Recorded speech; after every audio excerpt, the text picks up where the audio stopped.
nous bouclons notre randonnée en compagnie des journaux avec Côte d'Ivoire maintenant habitué à nous faire la collecte des données disponibles déjà en position. Côte d'Ivoire maintenant, bonjour. Bonjour Joël Todji, bonjour également à nos amis téléspectateurs. Nos confrères ont une fois encore répondu à l'appel. Tout à fait, ils sont dans les kiosques, la plupart des canards qui passent souvent sur cette émission. Et donc, Actu Express jusqu'au Point Média, ils sont effectivement là. Et l'actualité politique reste dominée par cette crise née donc, des élections législatives non inclusives.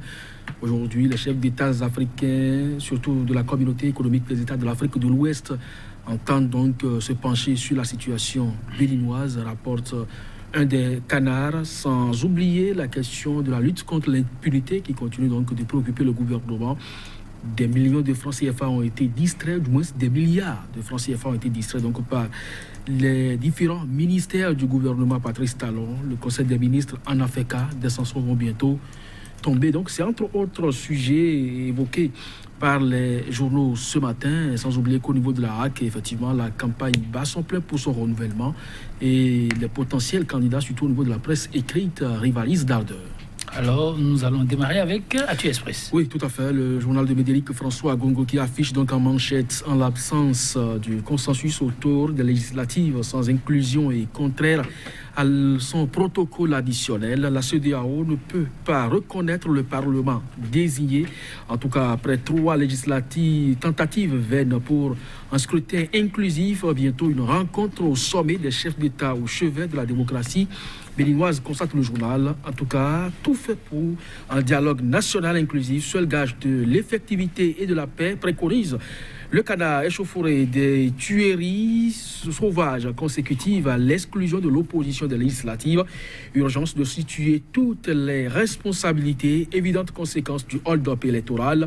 Qui a donné l'ordre de tirer et qui a dégainé, s'interroge le journal. Résistance à la dictature du clan Talon, FCBE, PCB, unis pour le rétablissement de l'état de droit au Bénin. La dépêche, grave irrégularité constatée dans la gestion de l'ONIP 10 mois après que sont devenues les décisions du gouvernement. Échange et convergence de vues entre partis de l'opposition, FCBE, PCB, même combat et puis manifestation des 1er 2 mai dernier. Voici ce qui justifie l'incompétence du juge Azor. La Nation, inspection générale des ministères en 2018, plusieurs cas de malversation décelés.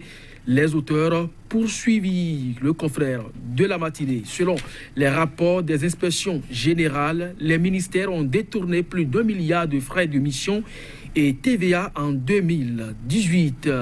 Le délibéré de l'ex-préfet du littoral à la Criette rapporté, Modeste Boula, pourrait enfin être relâché le 3 juin prochain et puis baccalauréat session unique de mai 2019. Calendrier complet du déroulement des épreuves pratique, le quotidien Le Meilleur, rapport des inspections générales des ministères au titre de l'année 2018, de graves irrégularités enregistrées, des sanctions annoncées.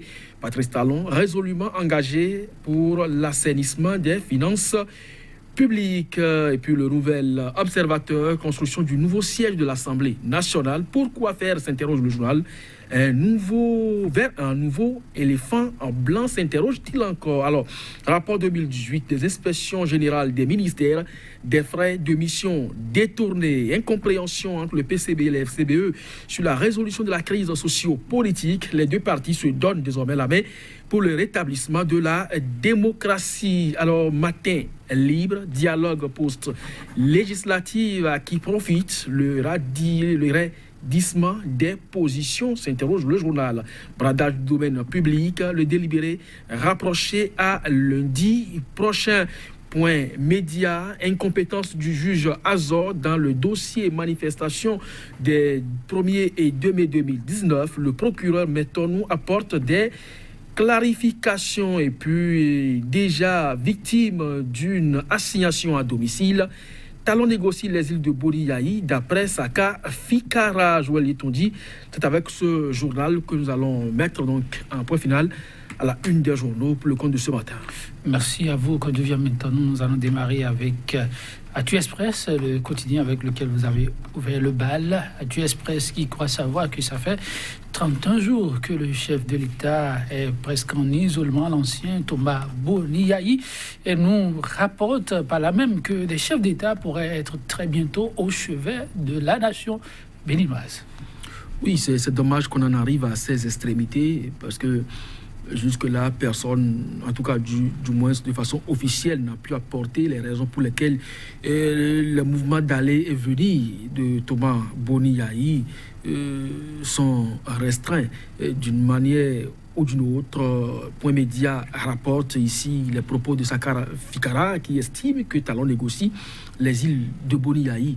Mais la constitution béninoise est claire là-dessus. Personne ne peut contraindre un fils donc, de ce pays à les îles. Donc à partir de cet instant, on se demande si véritablement Sakara Fikara est en droit de le dire et de quoi il tient donc cette appréciation. De toutes les façons, les chefs d'État de la CEDEAO se pencheront donc sur la situation du Bénin. Selon le journal Actu Express, vous l'avez évoqué, malheureusement, c'est la donne parce que, oui, ils ont quand même dépêché des missions pour demander que des élections inclusives soient organisées. Mais malheureusement, le processus a naturellement suivi donc, son cours jusqu'à ce qu'on en arrive donc, à apporter le chapeau de la non-participation de l'opposition à ces élections.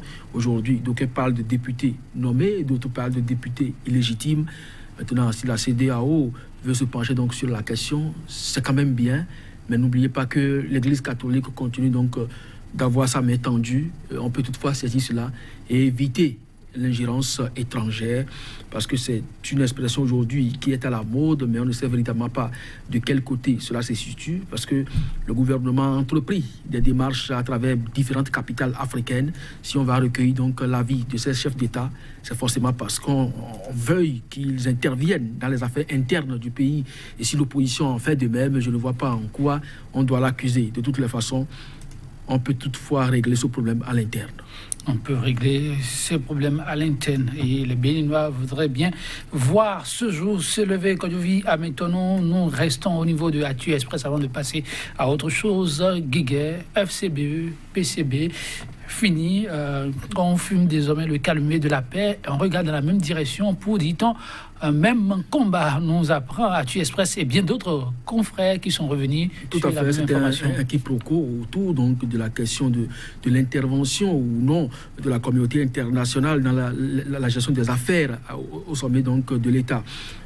Entre-temps, il paraîtrait que les forces Koripouen bénin émergents avaient sollicité même l'intervention militaire s'il le faut, et ce que beaucoup ont condamné, même sur ce plateau. Nous l'avons dénoncé, ce n'est pas la peine donc, de faire intervenir une armée étrangère, donc l'époque là est révolue. Donc les FCB ont clarifié leur position, il y a des questions humanitaires qui se posent. Le chef de l'État lui-même avait reconnu que notre pauvreté tendait déjà vers la misère. Est-ce qu'on n'y est pas dedans véritablement aujourd'hui? Dieu seul sait. Donc c'est autant de préoccupations des forces Koripouen bénin émergents, ce que le parti communiste du Bénin, qui entre-temps était monté également au créneau pour dénoncer cette attitude des FCBE, a fini donc par comprendre, et les deux partis ont désormais fumé le calumet de la paix. De toutes les façons, ils se sont entendus sur l'objectif final, c'est restaurer la démocratie au Bénin. Ce n'est que bon pour le moral désormais, et on attend donc de voir par quels moyens ils entendront donc rétablir cette démocratie. Voilà que les marches sont interdites. Le président d'honneur des forces Koripouen bénin émergent a signé à résidence. On va voir, je l'ai dit, les jours à venir ce que ça va donner. Oui, en entendant, vous parlez d'humanisme, vous parlez de bien-être, le confrère de la matinée. Mais d'autres journaux aussi l'ont rapporté, le Bénin aurait perdu plusieurs milliards. Non, plusieurs millions, désormais chiffrés en milliards. Plus d'1 milliard, rapporte avec précision le confrère de la matinée, qui sont passés par la fenêtre du fait de la gestion de l'administration béninoise. C'est quand même dommage, et ça montre jusqu'à quel point la corruption s'est enracinée dans la République, parce que quand il a prêté serment et à travers les actions qu'il mène jusque-là, le chef de l'État a affiché clairement sa volonté de lutter contre le phénomène.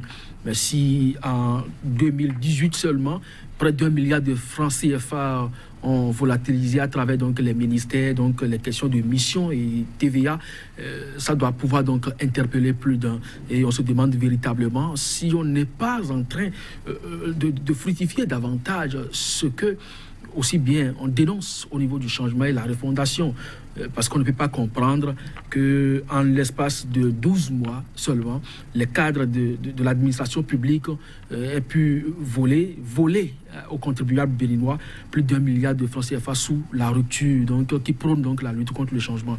Donc il est plus que impérieux, un peu comme le journal. La dépêche l'a si bien dit à travers donc sa manchette ce matin, qu'on sache véritablement où se situent les mesures que l'on prenne, parce que chaque fois on annonce les actions d'éclat, vous les avez donc sorties dans des conseils des ministres, mais est-ce que tout ça est suivi d'effet? C'est désormais cette action de veille que nous allons donc demander à nos confrères et également aux autorités, surtout les chefs de l'État. Il doit pouvoir donc savoir si les mesures prises sont souvent respectées et suivies. Merci, Kajovia Métonon. Mesdames, Messieurs, merci. Oui, il y a autant de sujets intéressants ce vendredi. Nous espérons plutôt que lundi, nos confrères reviendront là-dessus et nous serons là pour vous apporter les compléments qu'il faut. À lundi donc pour d'autres revues de presse.